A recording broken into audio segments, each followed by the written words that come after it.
అందరికీ నమస్కారం. రామలక్ష్మి కథల ఛానల్‌కి స్వాగతం. మన ఛానల్‌ని ఎవరైనా సబ్స్క్రైబ్ చేసుకోకుండా చూస్తున్నట్లయితే తప్పకుండా సబ్స్క్రైబ్ చేసుకోవాల్సిందిగా కోరుతున్నాను. ఎపిసోడ్ 17. ఉదయం వర్మ మ్యాన్షన్‌లో ఉద్రిక్త వాతావరణం నెలకొంది. అర్జున్ చేతిలో జిల్లా చైల్డ్ వెల్ఫేర్ ఆఫీస్ చిరునామా ఉంది. రాఘవేంద్ర గంభీరంగా ఇలా అన్నాడు. ఈరోజు ఏమైనా జరిగినా అనన్య జీవితం తెలుసుకోవాలి. అనన్య మాత్రం నిశ్శబ్దంగా నిలబడింది. తన జీవితంలో మొదటిసారి తన గతం గురించి తెలుసుకునే అవకాశం దొరికిందని. కొద్దిసేపటి తర్వాత అనన్య మరియు అర్జున్, విక్రమ్ కలిసి జిల్లా వెల్ఫేర్ ఆఫీస్కు చేరుకున్నారు. అక్కడ సీనియర్ ఆఫీసర్ సుజాత వారిని గౌరవంగా లోపలికి ఆహ్వానించింది. రాఘవేంద్ర గారు ముందే ఫోన్ చేశారు. మీకు కావాల్సిన రికార్డులు చూపిస్తాం సార్ అని చెప్పింది సుజాత. అలా అందరూ పాత కంప్యూటర్ని ఆన్ చేశారు. సిస్టమ్ నెమ్మదిగా స్టార్ట్ అవుతుంది. అందరి చూపు స్క్రీన్ పైనే ఉంది. కొన్ని సెకండ్ల తర్వాత ఆర్చివ్ రికార్డ్స్ ఇయర్ 2004 అని ఒక ఫోల్డర్ ఓపెన్ అయింది. అందులో unknown female child case number 117 అనే ఒక ఫైల్ కూడా కనిపించింది. అనన్య గుండె వేగంగా కొట్టుకుంటుంది. సుజాత ఆ ఫైల్ ఓపెన్ చేసింది. ఆ కంప్యూటర్ స్క్రీన్ పై ఒక చిన్న పాప ఫోటో కనిపించింది. అది అనన్య చిన్నప్పటి ఫోటో. ఆమె మెడలో అదే R&B వెండి లాకెట్. అనన్య కళ్ళలో కన్నీళ్లు తిరిగాయి. ఇది నేనే అని మెల్లగా చెప్పింది అనన్య. ఫైల్లోని వివరాలు చదవడం ప్రారంభించారు. పాపను అర్ధరాత్రి గుర్తు తెలియని మహిళ ఆశ్రమం ముందు వదిలి వెళ్ళింది. పాపతో పాటు ఒక లాకెట్, ఇంకా ఒక కవర్ కూడా లభించాయి. అర్జున్ ఆశ్చర్యంగా అడిగాడు, ఆ కవర్ ఎక్కడుంది అని. సుజాత కంప్యూటర్లో వెతుకుతూ రికార్డుల ప్రకారం ఆ కవర్ని సేఫ్లో భద్రపరిచారు అని చెప్పింది సుజాత. అందరూ వెంటనే రికార్డు గదిలోని సేఫ్ దగ్గరికి వెళ్ళారు. సుజాత తాళం తీసి ఆ సేఫ్ గదిని తెరిచింది. అందులో ఒక పాత కవరు ఉంది. దానిపై ఇలా రాసి ఉంది, ఈ కవరును లాకెట్ ఉన్న అమ్మాయి 22 సంవత్సరాలు నిండిన తర్వాత మాత్రమే తెరవాలి అని. అది చదివిన వెంటనే అనన్య చేతులు వణుకుతున్నాయి. అర్జున్ మెల్లగా కవరు తెరిచాడు. ఆ కవరు లోపల ఒక లేఖ కూడా ఉంది, అంటే లెటర్, మరియు ఒక చిన్న పాప ఫోటో ఉన్నాయి. ఆ ఫోటోలో ఒక యువతి తన చేతిలో పసిపాపని ఎత్తుకొని ఉంది. ఆ యువతి ముఖం చాలా స్పష్టంగా కనిపిస్తుంది. అనన్య ఆశ్చర్యంగా చూస్తుంది. ఇక అప్పుడే సుజాత ఒక్కసారిగా ఆశ్చర్యపోయింది. ఈ మహిళను నేను ఎక్కడో చూశాను అని అనుకుంటుంది సుజాత. వెంటనే అర్జున్ ఇలా అడిగాడు, మీకు ఈమెను గుర్తుపట్టగలరా మీరు అని. అప్పుడు సుజాత, నేను అదే అనుకుంటున్నానండి, నాకు ఎక్కడగా చూశానో పెద్దగా గుర్తు రావట్లేదు అని చెప్పింది సుజాత. అయితే అర్జున్ వెంటనే అడిగాడు, ఎవరు ఆమె? సుజాత నెమ్మదిగా సమాధానం చెప్పింది, ఆమె పేరు మీరా. 22 సంవత్సరాల క్రితం ఆమె ఇక్కడికి వచ్చింది. కానీ తన అసలు వివరాలు మాత్రం చెప్పలేదు అంది సుజాత. ఇదే సమయంలో ఆఫీస్ బయట మరి ఒక నల్ల కారు వచ్చి ఆగింది. కారు నుంచి నాగేంద్ర దిగాడు. అతని పెదవులపై విషపు నవ్వు.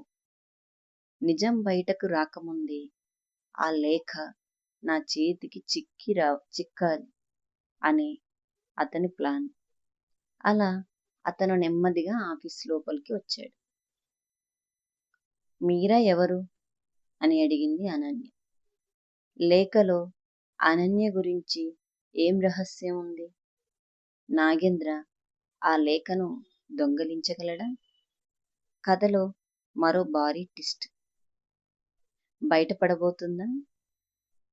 ఆ జిల్లా చైల్డ్ వెల్ఫేర్ ఆఫీస్ అర్జున్ చేతిలో ఆ పాత కవరు ఉంది.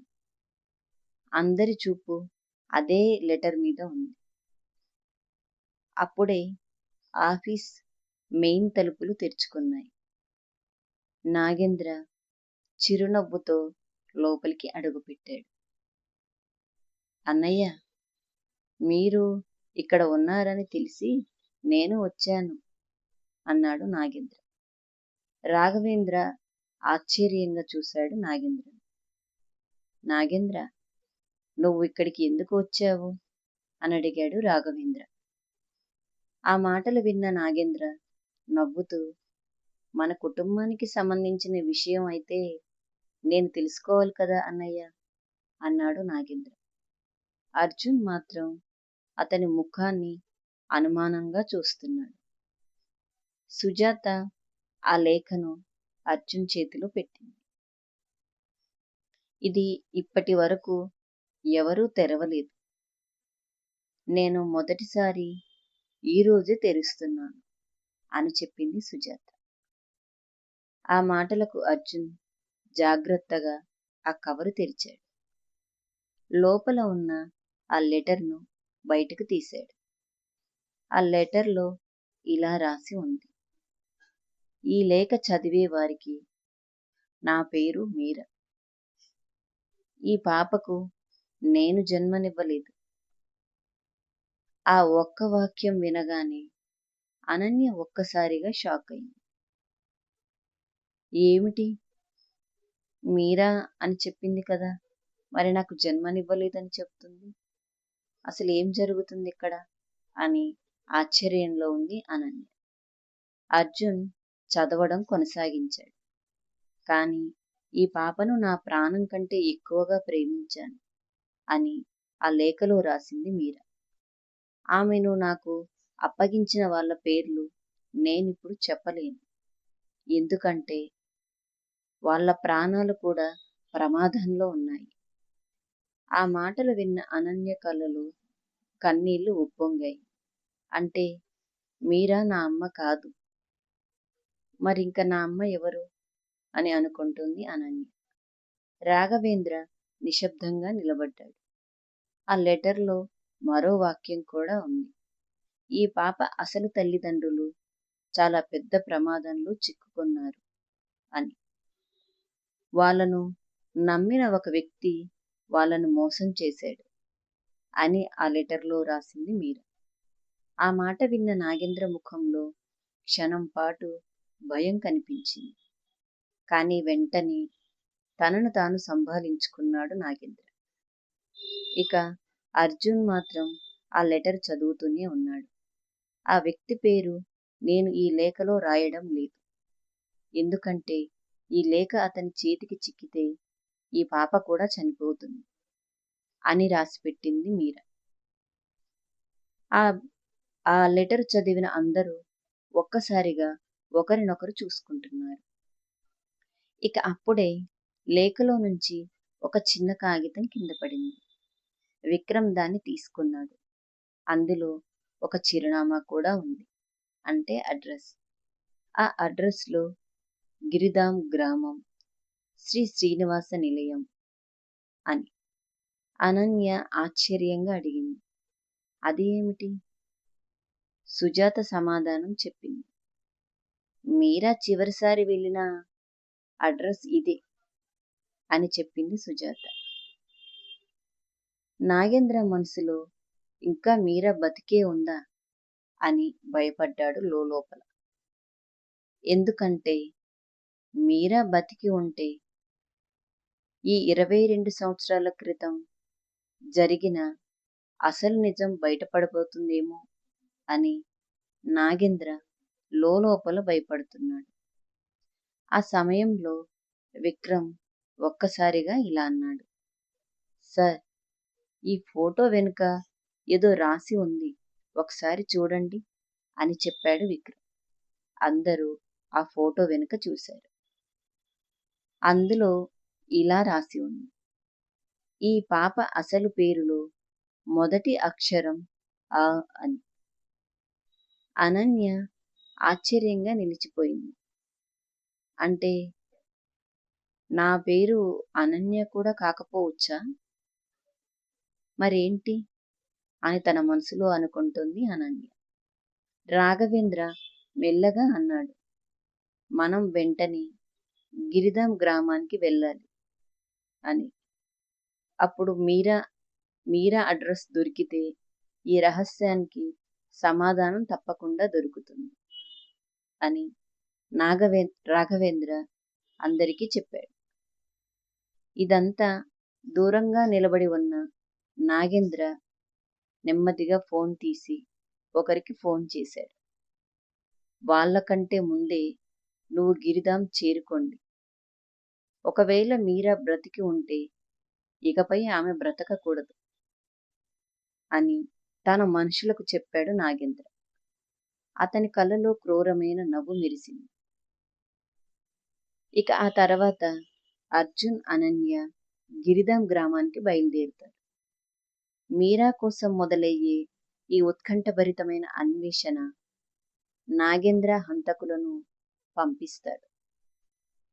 మీరాను చేరుకునే ముందు మరో ప్రమాదకరమైన ట్విస్ట్ ఎదురవుతుంది. గిరిధాం గ్రామానికి రాఘవేంద్ర, అనన్య, అర్జున్ వీళ్ళు చేరుకుంటారా, లేక నాగేంద్ర మనుషులు ముందుగానే చేరి మీరాను అంతమొందిస్తారా? ఇది నెక్స్ట్ ఎపిసోడ్లో తెలుసుకుందాం. మన ఛానల్లోకి కొత్తగా వచ్చిన సబ్స్క్రైబర్లందరికీ స్వాగతం. Thank you so much.